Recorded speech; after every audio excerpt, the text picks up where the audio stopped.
Now, at the height of 50 Cent's success, he went at any artist that worked with an artist that he didn't like. You know what I'm saying? Including you. You're not fearful of the backlash that could come from it. Backlash of what? See, you know what? First, you got to have a legitimate opponent to respect them. Fat Joe and Jadakiss, come on, baby. It don't even count. Jadakiss is a well-liked guy. There's not many people too many places who doesn't like him. In hip-hop, there's one rule everyone knows.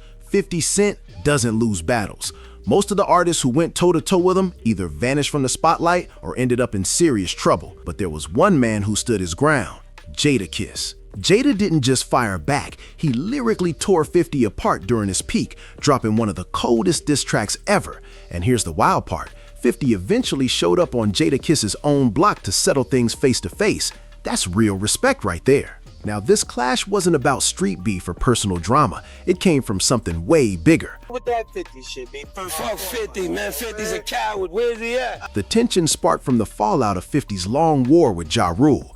By the time Jadakiss got caught in the mix, 50 had already been going at Ja for years. Their rivalry started back in 1999 and quickly became one of the biggest feuds in hip-hop history. Diss tracks flew, interviews got heated, and fans picked sides like it was a sport. That chaos kept both rappers in the headlines and boosted their album sales. But by 2003, after 50 dropped Get Rich or Die Tryin', the streets had crowned him the winner. Ja went from chart-topping superstar to the butt of hip-hop jokes, while 50 became the most feared name in the game.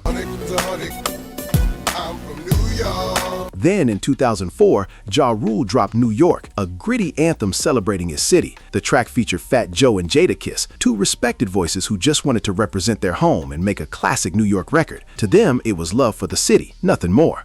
But 50 didn't see it that way. In his eyes, Ja had made a slick move, surrounding himself with two NYC legends to quietly rebuild his image through association. In 50 Cent's world, loyalty was everything, and working with his enemies meant crossing the line. To him, hip-hop beef wasn't just competition, it was war. If you sided with Ja Rule, you weren't neutral, you were the enemy too. By the early 2000s, 50 was on an all-out rampage across the rap scene.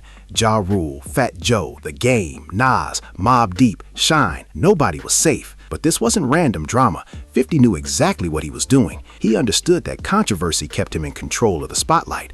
He wasn't just dropping music, he was running a narrative and shaping the entire conversation around him. On the other side stood Jadakiss and the Lox, pure New York energy, sharp bars, real street presence, and a fearless attitude that refused to bow to anyone. And I'm saying, stay away from him. Stay away from him.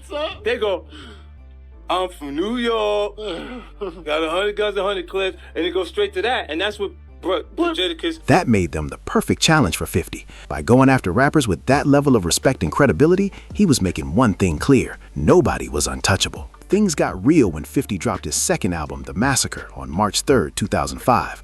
The project was a monster, 1.1 million copies sold in just 4 days.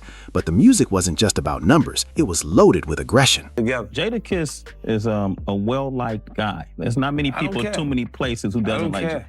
One track, Piggy Bank, stood out as a full-blown attack. Produced by Needles, it was a multi-target diss track where 50 fired shots at Jadakiss, Fat Joe, Ja Rule, Shine, Nas, and more, all in one record. Every lyric was sharp, designed to tear down reputations and call out weaknesses. Then came the bar aimed straight at Jadakiss. Jada, don't fuck with me if you want to eat, cause I'll do you little like Jay did Mobb Deep with me if you want to eat. That line hit hard. It was a warning. 50 was basically saying, stay in your lane if you want to keep winning. He even referenced Jay-Z's legendary Takeover diss from 2001, the one that crushed Mobb Deep's momentum. With me, if you want to eat, The message was loud and clear: push against me and I'll erase your career too. But beyond the lyrics, that shot carried a bigger signal. It wasn't just for Jadakiss, it was for anyone thinking about standing next to him. 50 Cent was doing what he did best, isolating his rivals and turning any connection with him into a risk. But if Piggy Bank was 50 firing the first real shot, then Jadakiss's checkmate was the counterpunch that flipped the whole narrative. Get it, baby! Congratulations, homie! You made history! This wasn't just a response track, it was a bold statement. Dropping just days after The Massacre hit stores, it showed the world that Jadakiss wasn't backing down. He was coming to outshine 50. And to many hip-hop fans, that's exactly what he did. Jada laced checkmate over the beat from Air It Out, and that wasn't random at all. 50 had built his whole Murder Inc. diss campaign on hard, menacing instrumentals. Behind bars, I might never sell that much. You could bet your last 2 quarters I never tell that much. So Jada took that same formula and flipped it right back at him, stepping into 50's lane and daring him to respond. Right from the jump, he came with sarcasm that sliced like a knife. Congratulations, homie, you made history. 1.1 million in a short week. He gave 50 his props, but everyone knew the tone. This was the calm before the lyrical storm. Then Jada went in, breaking 50 down with surgical precision. The first jab hit deep. You don't even feel comfortable in your own skin. That wasn't just a diss, it was psychological warfare. Can't really figure this clown out. Where's he from? Jamaica, Queens, Cali, or down south? Calling 50 out for being insecure under all that tough talk. Then Jada hit him where it hurt most, New York pride. He rapped, "Never the king of New York. You live in Connecticut." That line stung. He basically said, how can you claim the crown of New York when you don't even live there full time? That was a direct attack on 50's credibility and hometown respect. Fuck 50, man. 50's a coward. Where's he at? But Jada didn't stop there. He went after the story that defined 50's entire image, his infamous 9 gunshot wounds. Jada dropped one of the coldest lines of the battle. Since when has it become cool to get shot and not shoot back? Then he twisted the knife even deeper. You ain't get shot again yet, so what's your second album about? That was pure mockery. Jada was clowning 50 for milking his near-death story and daring him to prove he had more to say beyond that. Then came the line that hit the streets like a bomb. "I heard you put a couple brothers behind bars, Preem.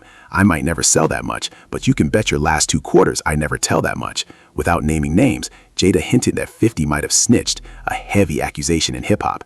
And he didn't stop there. He took a shot at 50's business and his G-Unit crew, saying, "You should just sell clothes and sneakers, because out of your whole camp, your flow's the weakest." That one cut deep, questioning 50's leadership, his bars, and his entire empire all in one swing. What made Checkmate so deadly was how personal and informed it felt.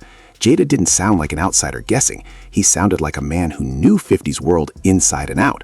The music, the business moves, even the G-Unit dynamics. Fans and critics noticed it too.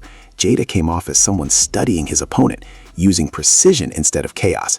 And that's what made Checkmate one of the most respected diss tracks ever. The track Checkmate blew up fast. It caught serious fire and even climbed to number 56 on Billboard's Hot R&B and Hip Hop chart. Not bad for a diss record. The buzz was so strong that Jadakiss started touring off its momentum. But the real impact wasn't just in numbers. It changed the entire public perception. For the first time, people were saying it out loud. Maybe 50 Cent was getting out-rapped. Of course, 50 wasn't letting that slide. He came back with I Run New York featuring Tony Yayo. Pure aggression. On the track, 50 snapped, threatening to buy Jadakiss's publishing rights from Diddy. Classic 50 energy, bold, loud, and ready for war. But by July 2005, Jada decided it was time to level up. He called in backup, Styles P, his brother-in-arms from D-Block, and together they dropped Problem Child. This wasn't just another diss track, it was a crew declaration. Now it wasn't just Jadakiss versus 50, it was the Lox versus G-Unit. From the opening bar, Problem Child came in swinging. Jada and Styles traded verses like heavy punches, both trying to outdo each other's energy. Styles kicked things off by calling out 50's authenticity, questioning his sound, his setup, and what he'd be without Dre behind the boards. The whole track was a direct challenge to 50's image, his claim to New York dominance, and the idea that he was carrying the city on his back. I don't need to have the 6 cars in my lot. No, I need them. That's what we changed. That's where I changed that. Let me tell you something. Like, I agree. If you say that I'm a different person, anybody say that money don't change them, they just didn't make enough. But soon things went beyond music. A clip popped up on whatshood.com showing Jadakiss outside in Yonkers, talking straight and unfiltered. When someone asked about his beef with 50, Jada didn't dodge. He flat out said F 50 and called him a coward. The tension was real now. Once Jadakiss and Styles P officially stepped in together, it wasn't a one-on-one beef anymore. It turned into a full-blown crew war. D-Block closed ranks immediately, ready to ride for each other, and the rap world started choosing sides. One of the first to jump in was J-Hood, who fired off a diss track called Hey 50, keeping the pressure high on G-Unit. He made it clear this wasn't just Jada talking anymore, this was the whole squad. And G-Unit wasn't backing down either. Lloyd Banks clapped back with Death Wish, showing everyone that 50 wasn't standing alone. At this point, the feud had evolved from words to all-out crew warfare. D-Block versus G-Unit, and the entire hip-hop scene was watching every move. At this point, it felt like every few weeks another diss track dropped. The war between D Block and G Unit was non-stop. Sheek Louch didn't even wait for 50 to aim at him directly. He jumped in out of pure loyalty. Over time, Sheek dropped multiple mixtapes stacked with 50 Cent disses, including tracks like Bag 'Em Up, Body Blows, and his own version of Hey 50. It was pure Locks energy, raw, loyal, and fearless. All y'all rappers is like that now. It's like you mean the ones that made some money? Cars, this and that. What about the people back in the ghetto? We all came from where your mother and father and everybody's trying to get out. Sheek even took it a step further. On BET's Rap City in 2006, during a live freestyle, he went straight at 50 Cent on national TV. That moment showed everyone just how deep this beef ran. It wasn't just songs anymore. It was personal pride and crew respect. Of course, 50 wasn't letting up. He kept the psychological warfare going through his G Unit Radio series. On G Unit Radio Part 15, Are You a Window Shopper?, 50 turned things up with the cover art alone. The background showed rappers he had beef with, Nas and Ja Rule, and off to the side stood Jadakiss next to Fat Joe, both wearing Burger King t-shirts. The message was loud and clear. 50 was calling them broke, labeling them window shoppers, people who look but can't buy.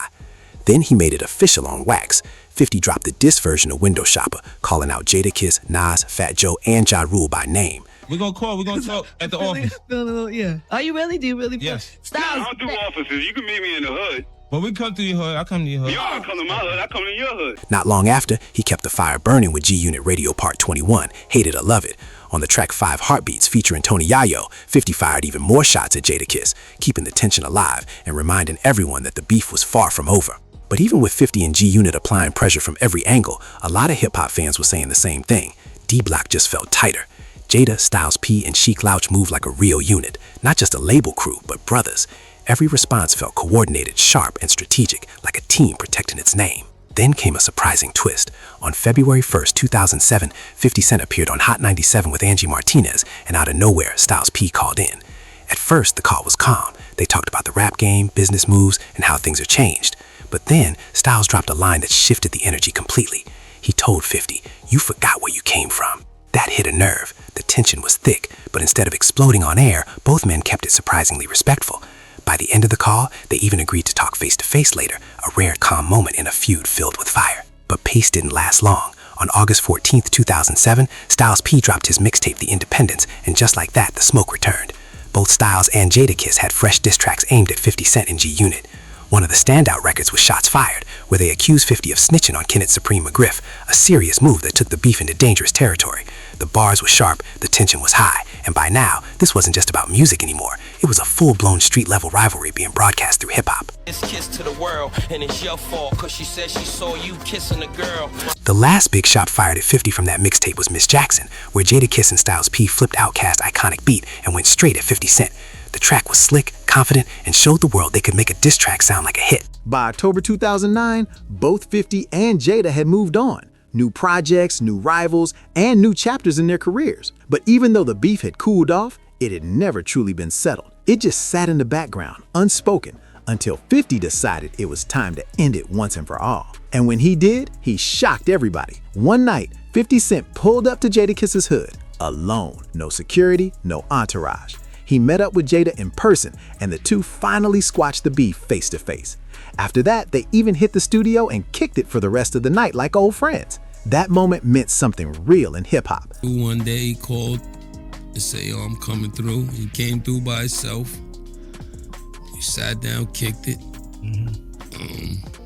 for a few hours. Pulling up solo to your rival's block, that's ultimate respect. You're putting yourself in a vulnerable spot, trusting that the mutual code of the streets, the shared history, and the love for the culture will keep things peaceful. Not long after that late-night meetup in Yonkers, 50 Cent and Jadakiss made a public appearance together, officially letting everyone know the war was over. Seeing them side by side sent shockwaves through the rap world. The message was clear. The beef was dead. And once 50 and Jada made peace, everything else started falling into place. The rest of their camps followed suit. Sheek Louch and Styles P, who had been some of the loudest voices against 50 and G Unit, also decided it was time to move on. The crew war faded away, and what had once been one of the fiercest lyrical rivalries of the 2000s quietly came to an end. Years later, Jadakiss looked back on the feud with honesty. In an interview, he admitted, "I made a lot of money off the 50 thing. It was a different era. Checkmate actually charted on Billboard. I was going on tour off that. That single diss record boosted his entire career.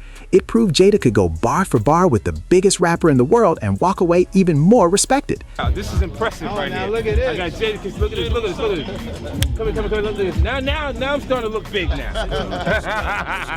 Now we got Jadakiss out here. In another interview, Jada revealed that out of all the beefs he'd ever had, the one with 50 was his favorite. Why? Because it was competitive. There was real energy behind it, and it forced both sides to sharpen their pen game instead of just trying to tear each other down. It didn't destroy careers, it elevated them. And that's what makes this story so powerful in hindsight. Beneath all the insults, the diss tracks, and the crew shots, there was no real hatred, just two forces pushing each other to be better. Later on, multiple sources confirmed that 50 Cent always respected the Lox. To him, they represented authentic Yonkers street culture. Raw, real, and unapologetic. The same kind of energy that shaped his own image. Even Styles P later described the whole situation as lyrical sparring, not a blood feud. From his point of view, it was never about trying to destroy, it was about competition, pride, and proving who could hold their ground. And in the end, that's what this beef truly stood for. Respect